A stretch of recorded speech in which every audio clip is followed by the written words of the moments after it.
में अपनी पैर जो है वो गंवा चुके मणिपुर में, और 1989-90 में मणिपुर में उनके ऊपर अटैक हुआ। सीआरपीएफ के वो डीआईजी हुआ करते थे। और जो जगमोहन जी ने अपनी किताब लिखी है माई फ्रोजन टर्बुलेंस इन कश्मीर, उसमें उन्होंने 10 बार जिक्र किया है कि यदि एनके तिवारी जैसे अफसर नहीं होते तो शायद कश्मीर नहीं बचा पाते। और वही एनके तिवारी जब मणिपुर में आईजी बनकर गए तो आपकी सरकार ने उसी ओपीएम लॉबी के तहत उनको गिरफ्तार कर लिया और कोर्ट ने कहा कि ये आप कर सकते हैं। आप राष्ट्रवाद की बात करते हो, आप मणिपुर की बात करते हो। आपने अभी कहा कि असम में समझौता हुआ, आप तो असम के हैं, सांसद हैं। क्या 83 के चुनाव में कितने % लोगों ने असम में वोट दिया था? कितने लोग मारे गए थे?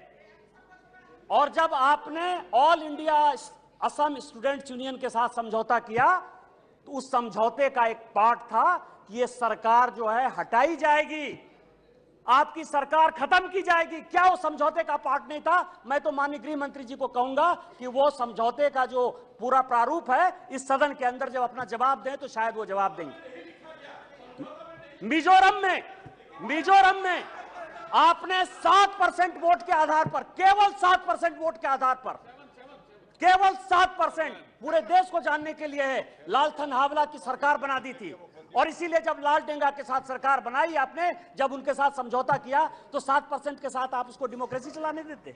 इतिहास में जाइए, इतिहास में झांकिए, अलग अलग तरह की बातें करते हैं।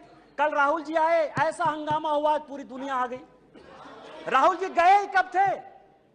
हम लोग भी यहां सारे सांसद बैठे हैं और उनको जानकारी होनी चाहिए कि हम जो है बजट सेशन में यहां आए थे, मार्च अप्रैल में यहां आए थे ना। राहुल जी थे बजट सेशन में कि नहीं थे ना? इसके बाद हम लोग मानसून सेशन में आए, राहुल जी हैं कि नहीं मानसून सेशन में? राहुल जी गए कहां थे? कहां गए थे? किस तरह की चर्चा है? और दूसरी बात यह है कि जिस सुप्रीम कोर्ट के जजमेंट के आधार पर आए हैं उसने अभी जजमेंट नहीं दिया है, अभी स्टे ऑर्डर दिया है।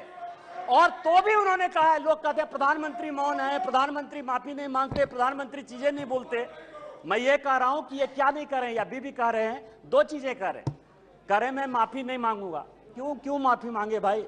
मोदी तो बहुत छोटा जात है, नीच जात है, ओबीसी है, ओबीसी से क्यों माफी मांगेंगे? बड़े आदमी हैं। और दूसरी बात यह है कि सावरकर नहीं हूं मैं, सावरकर नहीं हूं मैं। आप सावरकर हो भी नहीं सकते, कभी जिंदगी में नहीं हो सकते। 28 साल उस आदमी ने जेल में गुजारा है, आप अपनी तुलना सावरकर